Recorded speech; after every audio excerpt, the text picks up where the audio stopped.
자, 1학년 여러분 반갑습니다. 한국사입니다. 자, 우리는 이제 132페이지부터 135페이지까지의 내용을 바탕으로 개항 이후에 근대 의식이 성장하고 확대해 나가며 이 서양의 근대 문물이 우리 한반도, 조선과 대한제국에 들어오는 상황들을 만나겠습니다. 일종의 사회 문화사라고 보면 좋을 것 같아요. 우리가 길게 정치사를 배웠고 지난번에 경제사를 두 파트를 배웠고 이제 마지막 사회와 문화를 배우는 겁니다. 내용이 그리 많지는 않습니다. 이 내용을 어떻게 오래 끌어야 되나 라고 고민을 할 정도로 내용이 많지는 않아요.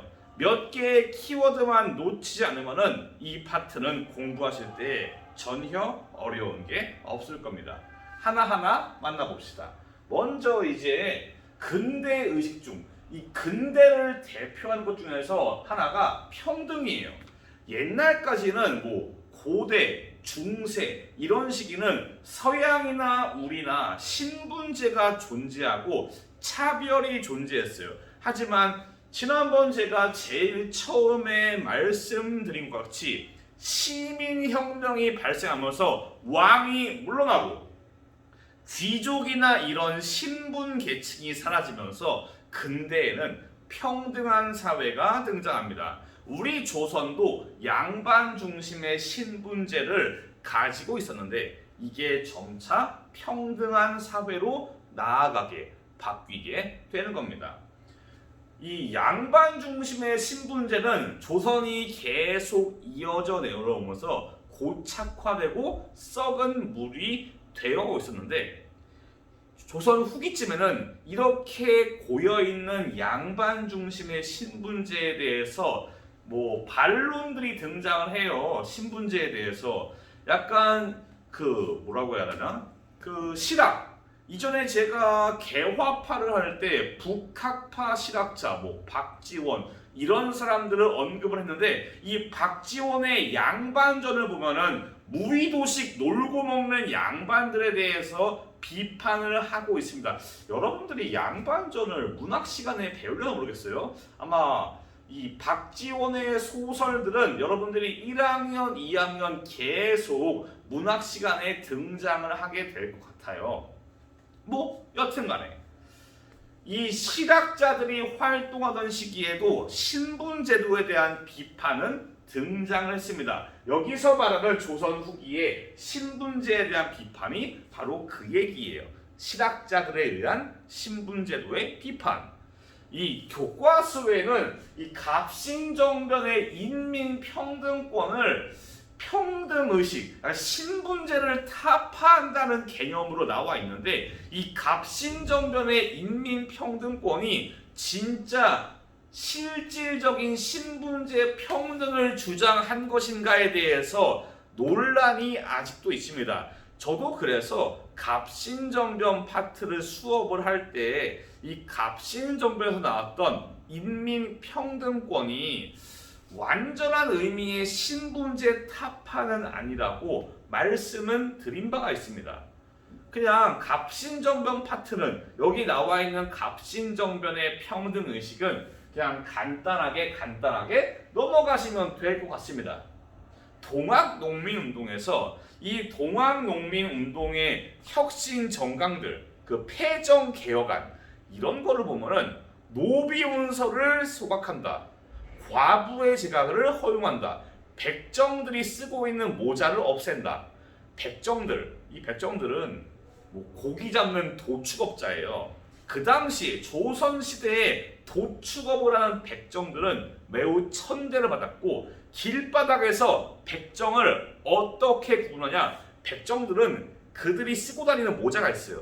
멀리서 저 모자를 보아한즉 저놈은 백정이구나 라고 알게 되는 겁니다.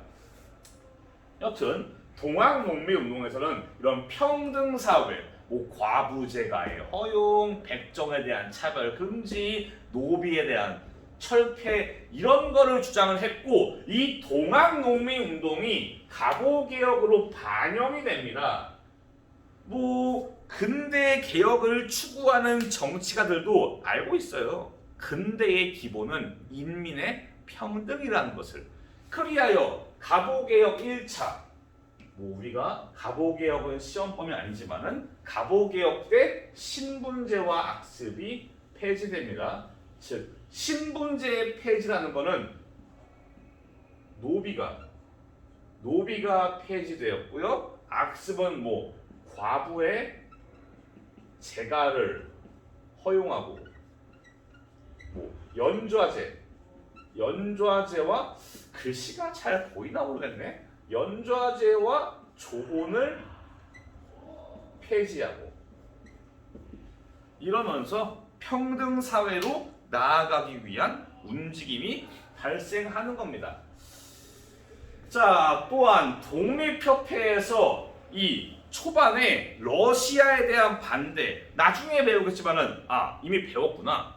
제가 이걸 촬영하는 시점이 앞에 거를 촬영하기 전이에요. 그래서 제가 살짝 헷갈렸는데, 이 우리가 이권 수호 운동을 할 때 독립협회의 이권 수호를 배웠어요. 이 독립협회가 러시아에 맞서서 이권 수호를 어느 정도 성공한 다음에 그 다음으로 어떤 단계에 넘어가냐, 이제 자유와 평등, 인민의 권리, 하늘로부터 부여받은 신성한 권리인 천부인권. 이런 천부인권에는 신체의 자유, 재산의 자유, 언론의 자유, 집회의 자유, 결사의 자유, 이런 자유들이 포함되어 있습니다.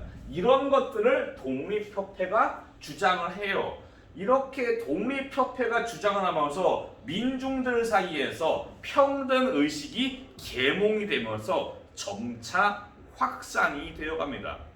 이 확산되어진 평등의식을 가장 잘 보여주는 게 132페이지 위에 있는 관민공동회에서 연설하는 백정 박성춘이에요.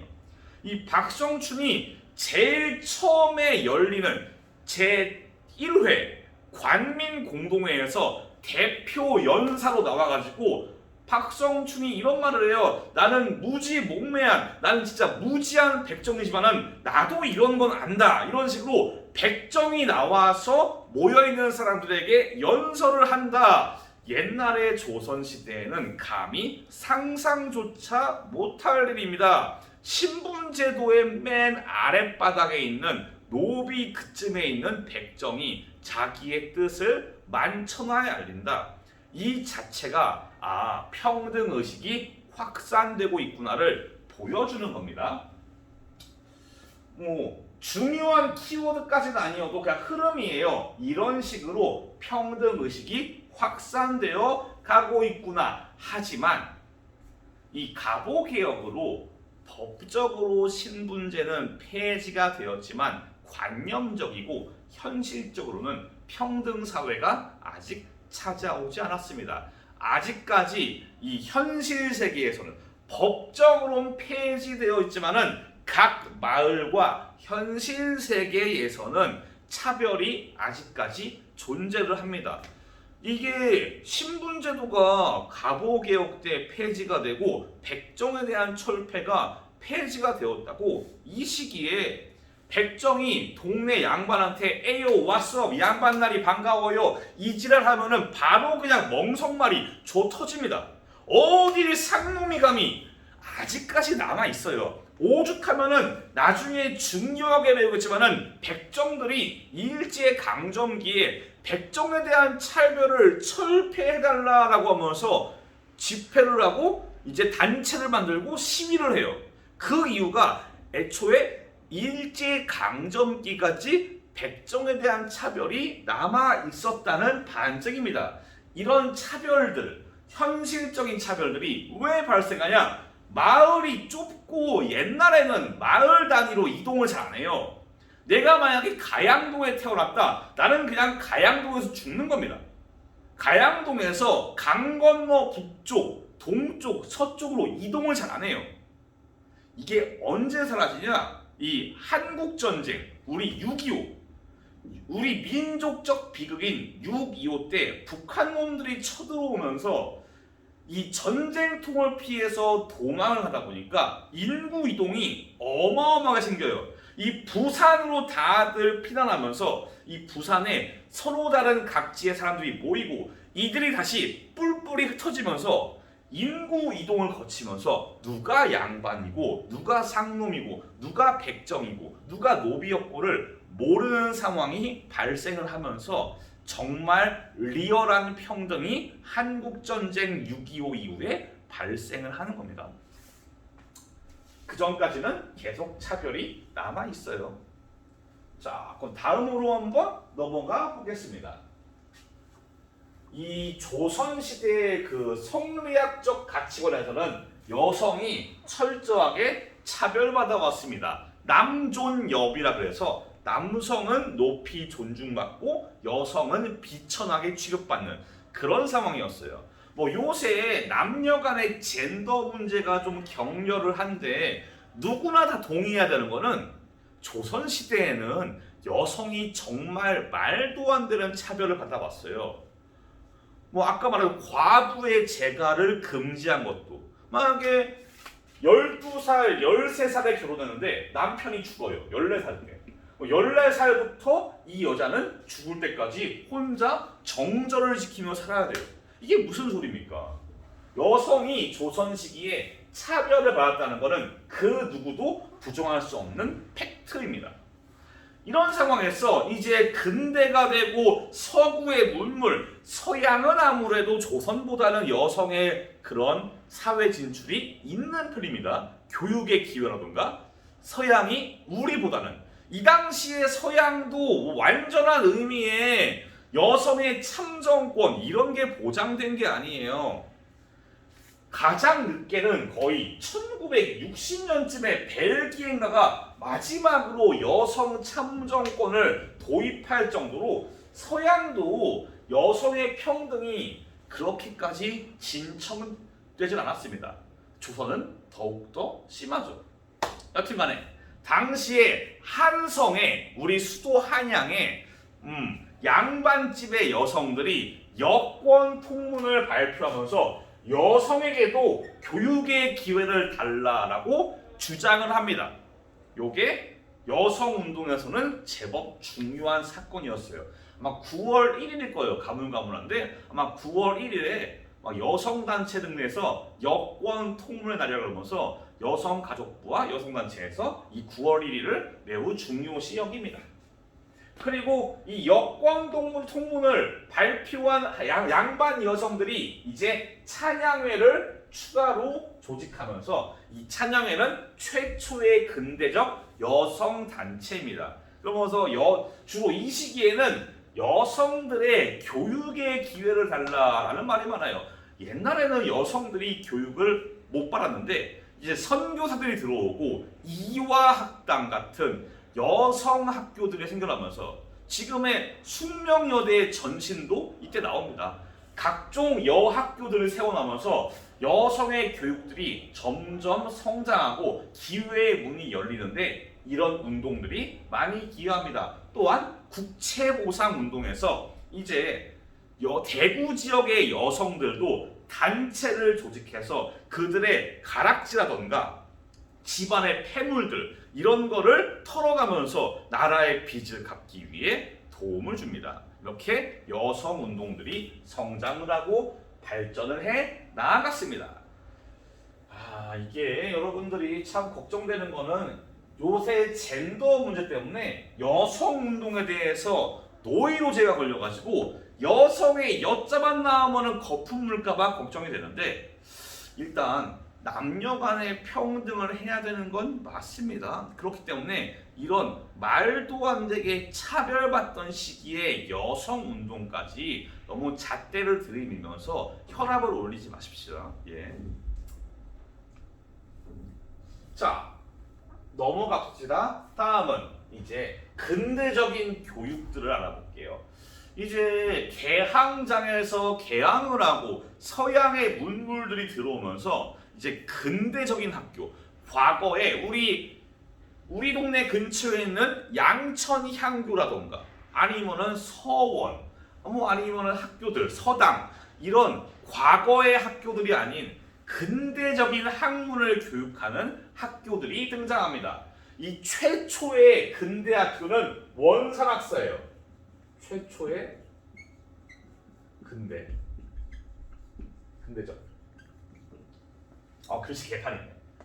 원산학사는 함경도 덕원군과 원산 지역의 사람들이 원산이 개항장으로 된 다음에 이제 일본 애들이 와가지고 무역을 하고 하면서 이렇게 변화하는 사회를 원산 사람들이 가장 먼저 느낍니다. 물론 가장 먼저 느낀 거는 부산 사람이겠죠. 가장 먼저 개항을 했으니까. 근데 그 외에 원산 사람들도 개항을 한 다음에 우리가 이대로 뒤처지면 안 되겠다. 원산 사람들이 힘을 모아서 만든 학교가 원산학사입니다.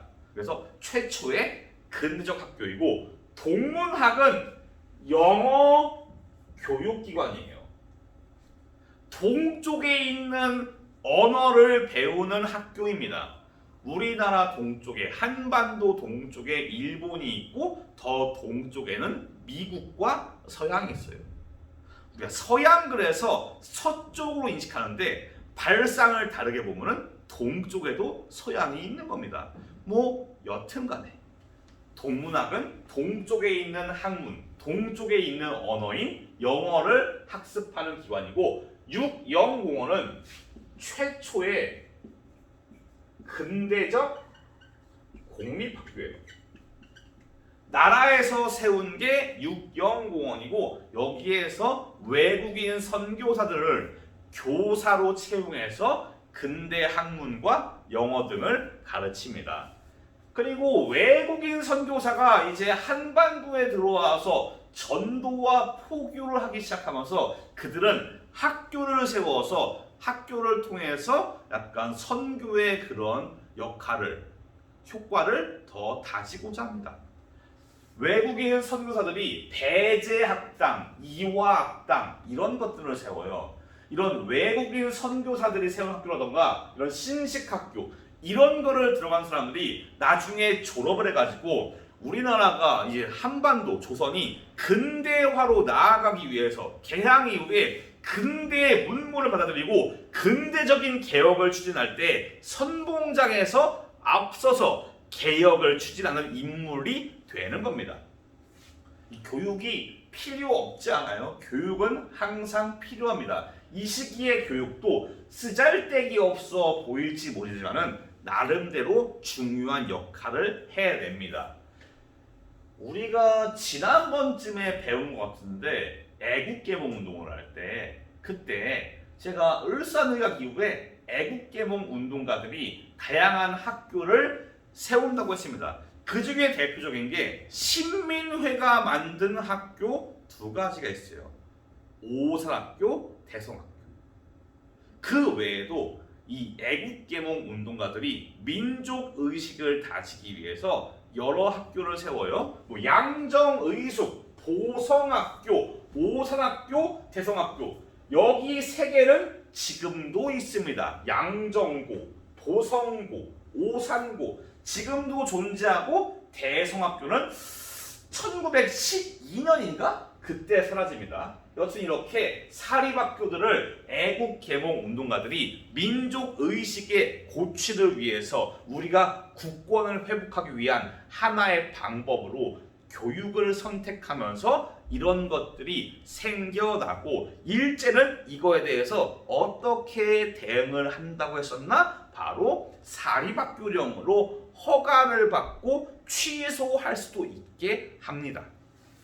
모르시겠으면은 과거의 애국개몽 운동 파트를 유튜브로 복습을 하세요.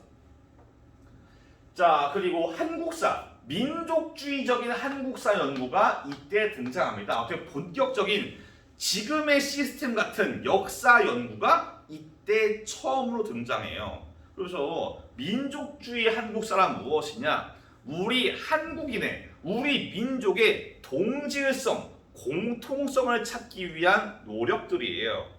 우리 민족의 정체성, 뿌리를 확실하게 깨닫기 위한 움직임이에요.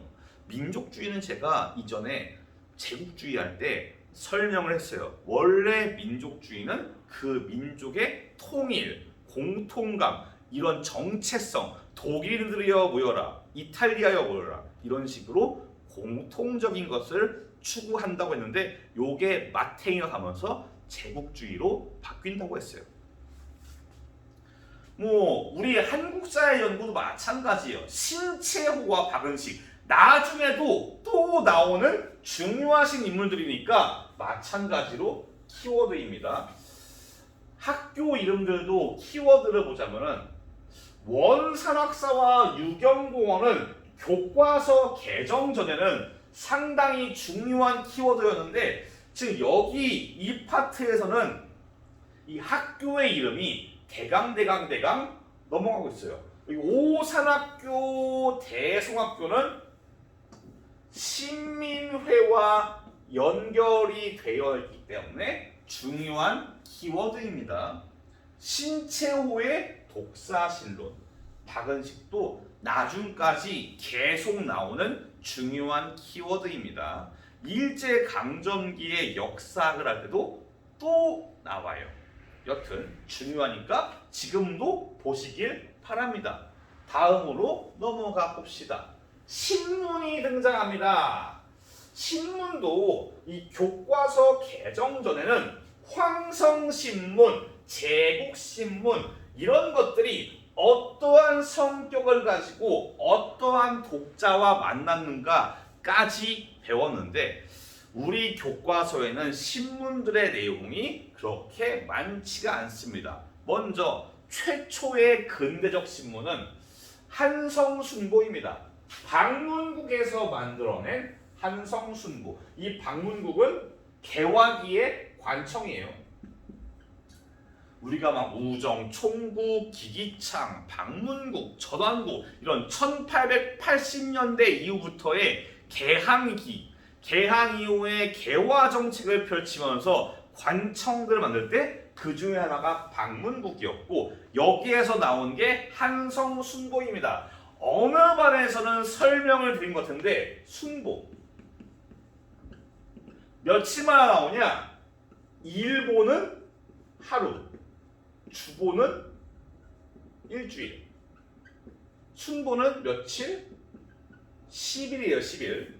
여러분들이 예를 들면 5월 초순, 5월 중순, 5월 하순 이런 식으로 한 달을 3개로 쪼갤 수 있습니다. 초순, 중순, 하순. 그렇기 때문에 순은 10일이에요. 뭐 10일이 중요한 게 아니고 그냥 여담이었습니다. 다만 한성순보의 이름과 만들어낸 관청들을 알아두시고 독립신문 스제필이죠. 최초의 민간 발행 신문이고 한글판과 영문판이 존재했어요. 그 외에 황성신문, 제국신문이 있고 이전에 배웠지만은 한 번 더 언급을 하는 대한매일신보가 있습니다. 요거는 조금 더 많이 중요합니다. 대한매일신보는 양기탁과 베델이 주도해서 발행을 합니다. 양기탁이 주필로서 신문을 작성을 하고 베델, 영국 사람 베델이 이 신문의 사장입니다. 양기탁, 우리가 어디서 봤을까요? 바로 신민회입니다. 신민회를 안창호, 양기탁이 주도했다고 제가 수업 시간에 설명을 했어요. 양기탁, 겹치죠? 그래서 신민회의 기관지 역할을 하는 게 대한매일신보입니다. 예를 들어 신민회에서 만든 오산학교, 대성학교, 신민회에서 만든 자기회사, 태극서관 이런 것들을 광고를 여기에서 많이 했어요. 또한 이전에 설명했지만은 원래 애국 계몽 운동 단체는 의병들을 싫어해서 신문들은 보통 의병 활동을 비판을 해 왔지만은 이 대한매일신보는 특이하게 의병에 대해서 호의적으로 보도합니다. 아마 이게 가능한 이유는 요겁니다. 바로 베델이 영국 사람이기 때문이에요. 베델이 대한매일신보에서 나름 중요한 포인트고요. 또한 국채보상 운동 당시에 막대한 양의 돈을 모아주게 됩니다. 이 대한매일신보는 베델의 힘을 얻고 베델의 국적이 영국이니까 영국과 동맹인 일본이 베델에게 함부로 할 수 없었고 이거를 구실로 열심히 적극적으로 일본을 비판했는데 결국 일본이 베델을 추방시켜버리고 대한매일신보를 다 없애버립니다. 이 대한매일신보를 나중에 친일파가 매입해서 친일신문으로 바뀌게 돼요. 여튼 대한매일신보 중요하니까 잘 알아두세요.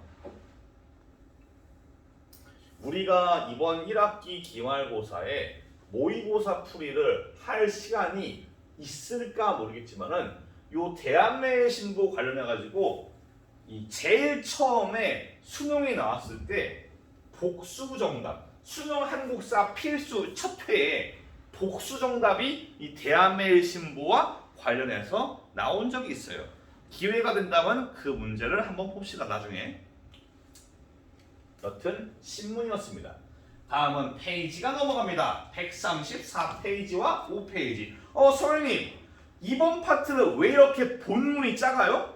예, 135페이지도 보셔야 하는 겁니다. 자, 전기, 전차, 통신, 철도와 같은 근대 문물들이 들어오게 됩니다. 제가 어느 반에서는 설명을 했고 어느 반은 설명 안 했는데 이 운산 금광을 넘겨받은 알렌 등을 비롯해서 이 고종이 미국을 매우 좋아합니다.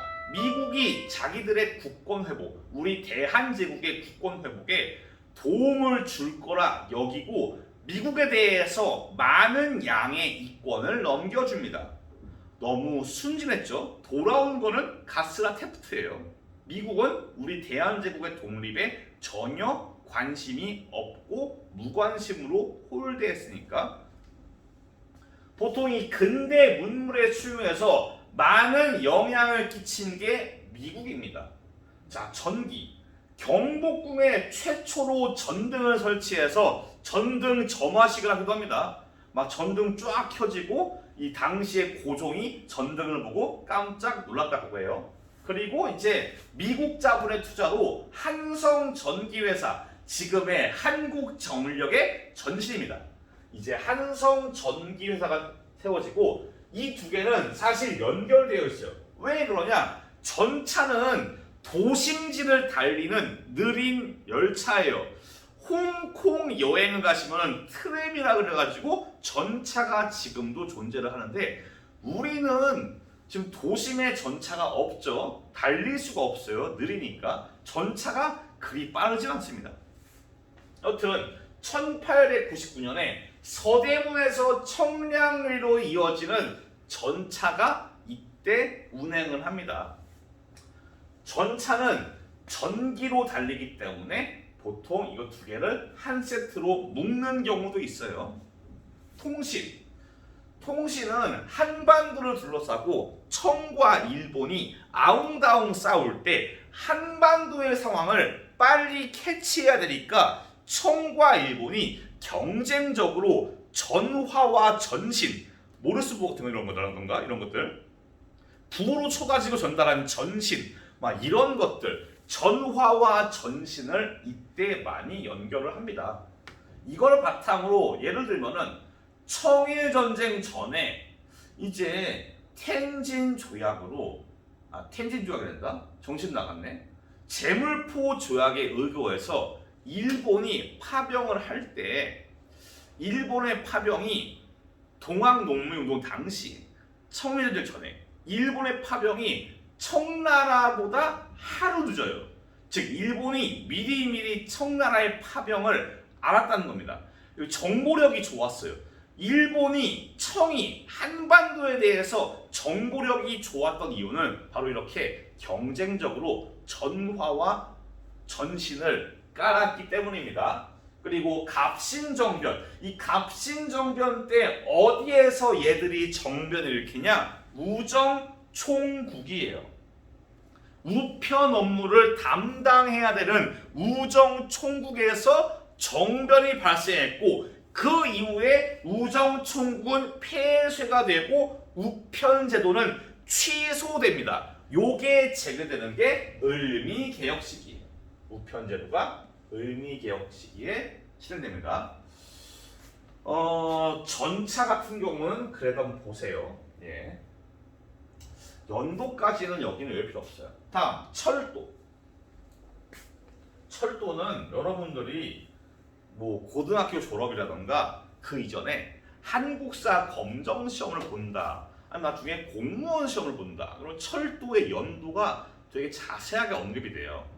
저도 언급을 할까 하다가 우리가 철도 부설의 권리, 일본이 철도 부설권을 얻은 경우, 영국과 프랑스가 철도 부설권을 얻은 시점은 자세하게 나오는데 개통 연도는 잘 안 나옵니다. 일단 경인선은 교과서에도 언급이 되어 1899년에 개통이 되고 경부선은 1905년, 경의선도 1905년, 보통 1904년에서 5년 사이가 러일 전쟁이니까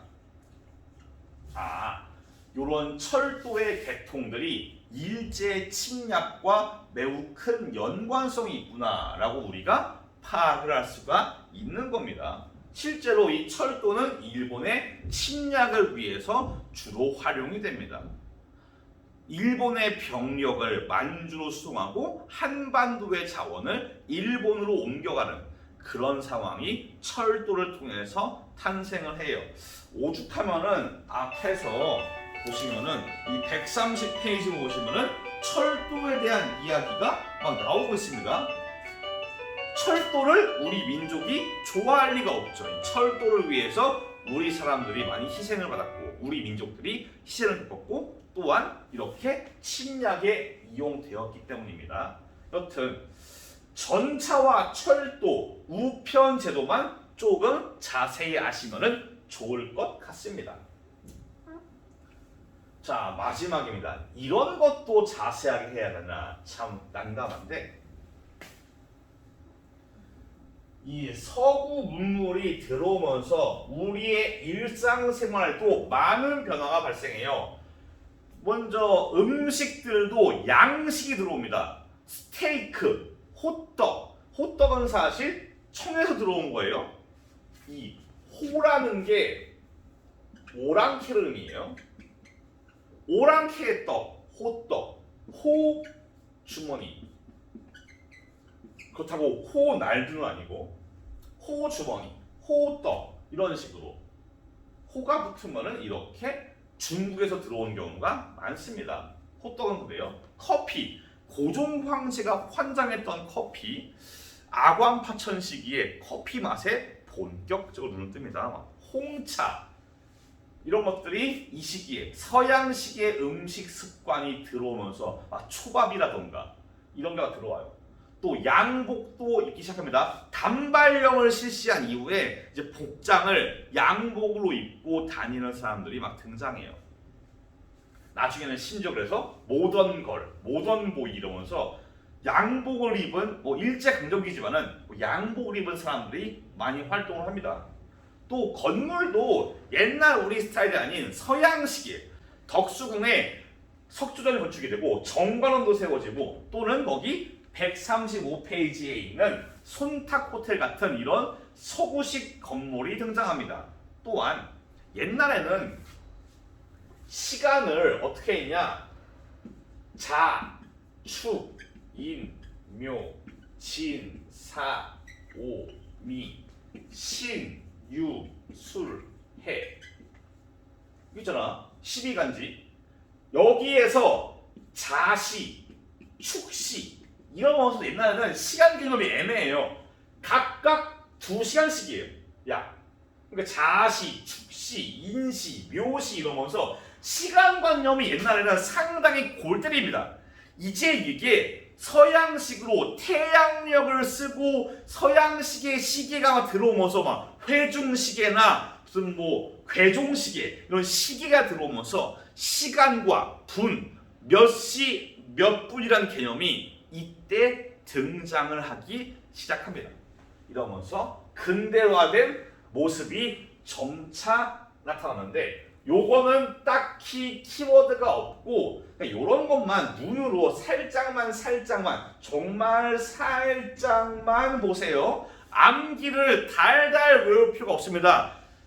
이 파트를 달달 외울 바엔 차라리 다른 거 하세요. 여기는 크게 딱히 중요하지 않습니다. 오늘 수업은 여기까지입니다. 다음 시간은 조금 골 때리는 시간이에요. 다음 시간은 대단히 넘어가지고 144페이지부터 세계사 파트를 넘어간 다음에 본격적으로 일제강점기로 나가는 겁니다. 그래서 제1차 세계대전과 러시아 혁명에 대해서 배워보고 플러스 알파로 제1차 대전 이후에 동아시아가 어떻게 변화해 가는가도 같이 배우겠습니다. 고생 많았습니다. 다음 시간에 뵐게요. 감사합니다.